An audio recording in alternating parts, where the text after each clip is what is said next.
At 3 a.m., I had awoken to the ringing of a phone, rustling of the sheets and the thunder humming outside my bedroom window. It didn't take long to recognize the ringtone I heard and understand what was happening in that moment. That was Charlotte's ringtone.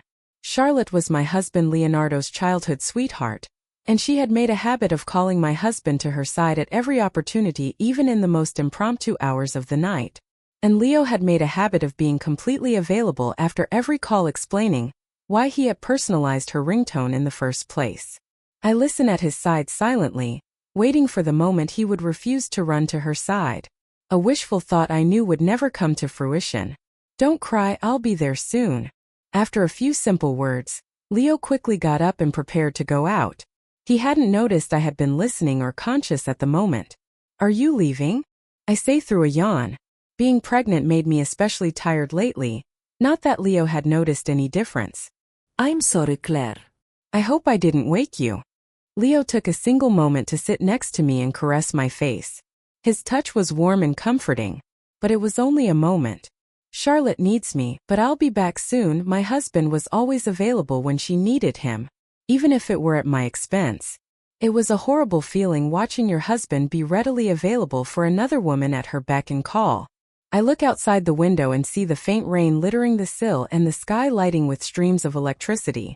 This weather was no match for the dedication Leo had to Charlotte, the dedication I longed for as his wife. "It's raining. Don't you think it would be better to head out in the morning?" I say in a small voice, preparing for the worst of reactions when I see his face turn cold and stern. He pulls his hand away almost as if I had disgusted him. "Have you no sympathy, Claire? Charlotte is disabled and she needs my help.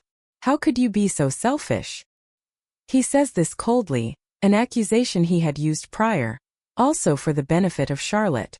I have been married to Leo for 5 years, but when it comes to Charlotte I was an imposition, or better yet, an enemy at best. I drop my head to avoid his cold gaze and shrink. "I just worry about your safety in this weather." And knowing Charlotte has 24-hour dedicated medical staff and nannies, I saw no reason for Charlotte to need my husband. Leo wasn't a doctor or specialist. "I didn't mean it in that way, Leo." I say this as the words became coal, choking in my throat. I'm not a person made for confrontation. It made me feel small and my emotions got the best of me. I turned white at the thought of my husband in bed with another woman, especially this one. "Are you sleeping in the same bed?" I knew Leo saw to her personally, but sleeping in the same bed was past unacceptable. It was out of line. "Don't blame him, Claire. He was just so tired after caring for me last night." She lets out a chuckle. Charlotte had no regard for me or my marriage, and had taken every opportunity to make that clear. "Why are you calling again?" she asks as if I'm disturbing her, although she answered my husband's phone. "Please let Leo know that I'd like to meet him for dinner at that old restaurant we love when he wakes up." I tried my best not to sound hurt as I tell her. It was my wedding anniversary, and he had run off to be with Charlotte once again, this time even sleeping in her bed. "I'll let him know. Happy anniversary, Claire." She muttered my name in disgust and reminded me of my anniversary just to mock me and remind me that on my anniversary, my husband had run to her side. Not only that, but slept in her bed and had forgotten about me. I start to say as Charlotte hangs up. I feel a heavy lump in my throat threatening to sink with my tears. I sat in bed alone for a moment and decided to get up and get dressed. I plan on telling Leo about my pregnancy today, even if his love for me is outweighed by my love for him and his love for Charlotte.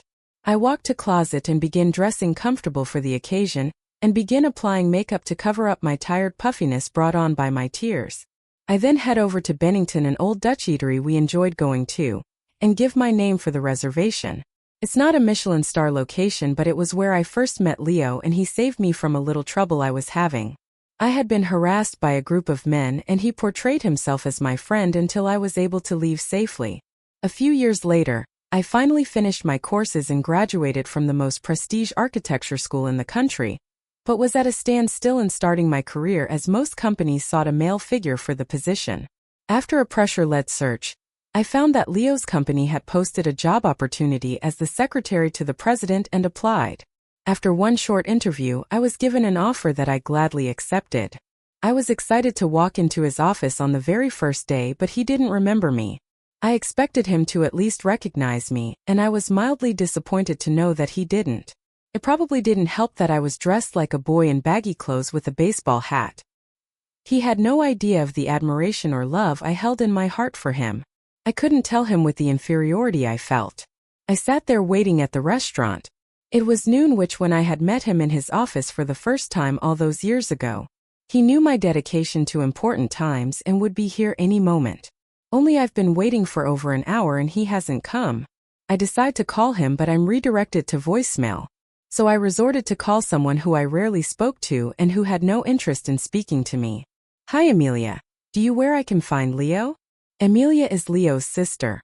This meaning she's also a part of his elite and successful family, who have never liked the idea of a secretary becoming a billionaire's wife.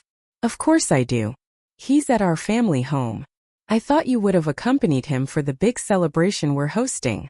I furrow my brows in confusion. What celebration? Amelia answered in a condescending tone with a hint of amusement towards my confusion. Did Leonardo not tell you? Of course he wouldn't. Well, we are celebrating Charlotte's big news. Happy anniversary though. I hear Amelia laugh for a moment and hang up as I try to ask what news she was referring to. Charlotte? I stood there feeling my heart sink. Leo had gone to Charlotte and missed our anniversary, and I was left feeling confused by Amelia's information. I get up to leave hastily and call a cab, giving them the address for Leo's family home. Once I arrived at the family home, I was answered by their butler holding the door open for me, explaining everyone had taken to the living room for an important announcement. I head to the living room where I see Charlotte sitting in her wheelchair surrounded by Leo's family and friends, all in excitement and anticipation of her news. They all smiled, doted on and celebrated her with acceptance while I stood there as an unwanted guest or intruder. Charlotte saw me and began to smile, but I knew the smile all too well. It's a maniacal smile. Oh, Claire is here. She said this to make sure everyone knew that the unwanted guest she anticipated had arrived. A guest they can all share a common hatred for. I knew coming here wasn't a good idea, but I had to speak to Leo. It was our anniversary, and I felt nothing short of abandoned along with our growing child inside me. As soon as she said this, I hear Leo's mother chime in. Who invited you? She asks with a disgusted face as she places a protective hand on Charlotte's shoulder. I'm sorry to overturn your anniversary, Claire. I had some exciting news delivered today and Leonardo was just so excited to share it with everyone. She said this in a sad, innocent puppy expression, knowing it'd convince everyone in the room that I was not only an enemy and outsider but a jealous and insecure wife. It didn't help that Leonardo stayed plastered to Charlotte's side. No hesitation of how I feel in this very moment. Alienated. Watching my husband forget about the love and marriage between us to celebrate Charlotte. I watched as the excitement showing in his face was more than I'd seen in the last 5 years he spent with me. I was hoping he'd come to my side as he looked at me and smiled. Claire, you're never going to believe it. After countless months of waitlists and Zoom meetings, a German doctor specializing in paraplegic surgeries agreed to come and see Charlotte. He thinks he can help her walk again. He gives Charlotte a proud look and I can see how happy this news had made him. Happier than I'd seen him in a very long time, no matter how much I tried. I wish he would have included me in this celebration instead of leaving me as the odd man out. Maybe I could celebrate with him once I tell him we're expecting Leonardo. I have been holding on to this secret for too long, and I still wanted to share this with Leo, especially when it was still our anniversary. But the look he gave me was anything but loving. It was short and threatening. He didn't want me to ruin anything. What? He couldn't hide the hint of annoyance in his tone. Can we talk in private for a moment? I have news I'd like to share with you too. I step out of the room and into the library where the books would muffle the sound of our conversation from the earshot of others. He followed and stepped inside as though he were trying to sneak out. I have something important I want to share with you. But before I could finish talking, Leo had cut me off. I brought you your gift.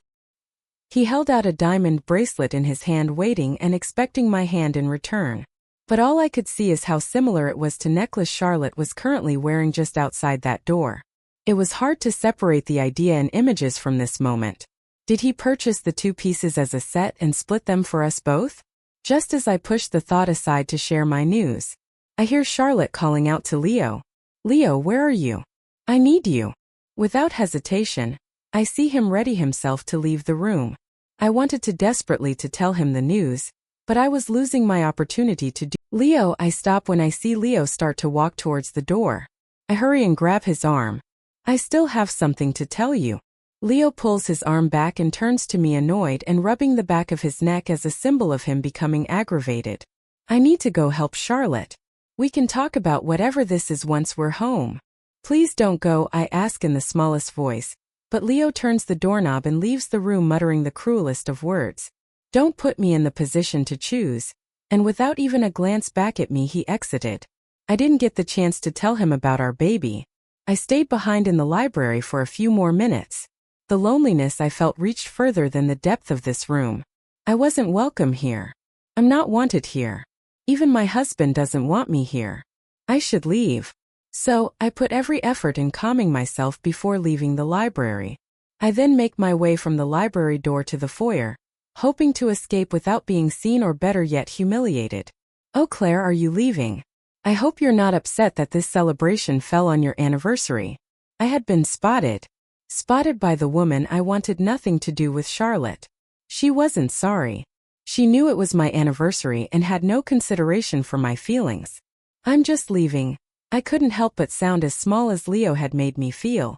It was clear she called Leonardo with the intention of preventing the celebration of our marriage. But it was also clear that Leo had chosen to forget about it as well and run to be at her side, not mine. Don't be so rude, Claire. This is a very special day for Charlotte. Leo's mother chimes in as she approaches us in the foyer. Just then Amelia chimes in. You can celebrate your anniversary any day. This is Charlotte's day today. I felt cornered. I couldn't even leave their home in peace. They all made sure of that. I'm not angry. I wish you nothing but a speedy recovery and the best care, Charlotte. This battle would be tiring, and I had learned early on that I helped no possibility of winning. I'd become accustomed to keeping my head low and crying in private. I just wanted to leave. Being emotional and disregarded this long has made me tired. How about you and I go for a walk? Charlotte chimes in with a seemingly innocent smile I'd witnessed all evening. I wanted to say no, but with all eyes on us I knew refusing was not an option. I begin pushing Charlotte's wheelchair out the door as she tells everyone she will be back after our walk together. The second I close the door, the niceties evaporate. Claire, I do want to thank you for keeping my bed warm with Leonardo for these past few years. Once I'm healed, I will be taking my rightful place at Leo's side permanently. Her true colors were never far from the surface. She just waited for the perfect opportunity to expose them. Everyone here loves me. His family, his sisters, his friends. You know that between you and I am the better candidate, and Leo will always choose me. Maybe she was telling the truth. He left my side for hers. He was always available for her. He loved her. Maybe more than he's ever loved me. We continue walking until we reach the peak of the hill. I was preparing to push her wheelchair carefully when I felt the hesitation of the wheels being stuck. I squat down to examine the wheels while holding the chair with one hand to keep it from escaping down the hill, but I feel a strong shove and suddenly lose my grip trying to steady myself. Charlotte, in her wheelchair, begin rolling down the hill in an accelerating pace. I try to run and catch the handles to stop, but as I'm a few inches away, her wheelchair hits a stone, capsizing on his front, causing Charlotte to hit her head on the pavement. Charlotte let out a blood-curdling scream. I rush to assist her back into her chair, but Charlotte winces away from hands. Conveniently, I look up to see Leonardo already rushing down the hill with a look I had never seen before, and that look wasn't reserved for Charlotte. It was reserved for me. I waited until we reached the top of the hill to place my foot in front of the wheel of my chair. I meant what I said to Claire. There was no one better suited for Leo than me. I just had to make Leo see that Claire was the wrong choice and remind him of how compatible we once were before this accident. Claire knows that I want Leo. If only she'd give up now and admit her impending defeat. This woman was pathetic. After executing the first part of my plan, I watched her examine the wheels while holding onto my chair. She really didn't want to hurt me, but I had to make it seem otherwise if I wanted Leo. I used all my might to push her and throw off her balance. Watching her as she lost her grip on my chair, and the horror of watching me fly down the hill desperately trying to save me. This may hurt, but I know once I scream Leo will run to my side, and he'd never believe this was an accident. Thus, driving the wedge between him and Claire. A wedge large enough to drive him into my arms. Claire was no match for me. I'd make sure of it. I fly down the hill in my wheelchair, bracing for the painful impact. I hit the pavement with my forehead only slightly as I partially caught myself. I needed an injury if this was going to be convincing, but I didn't want to be too injured to play the poor abused disabled woman. I then waited for Claire to catch up and played the victim. A fearful and traumatized disabled woman who has the kindest heart with only the purest of intentions. As Claire rushes to my side, I see Leo running down the hill with his infamous eyes of fury, and they're directed at her. I can't believe how much can be done in so little time. I've been able to divide the marriage of my childhood love and his wife, divulge his family, falsely accuse Claire of abusing little Olmi, and have Leonardo rushing to my side and saving me at just the mere sound of my voice. I cower at the sight of Claire. I needed everyone to believe I feared her, no matter how pathetic that might sound. It would add to the story's credibility, which was necessary if I planned of getting Leo to abandon his wife. Even the mention of title to Leo made my stomach turn. As Leo reaches Claire, I watch him push her to the ground with no regard to come to my aid. He scoops me up in one swift moment and reassures me that the doctor is on the way. I cling to him happily as I watch Claire over his shoulder. If only could see me smiling. I believe I accomplished exactly what I intended to. Too bad I might have a scar in the process.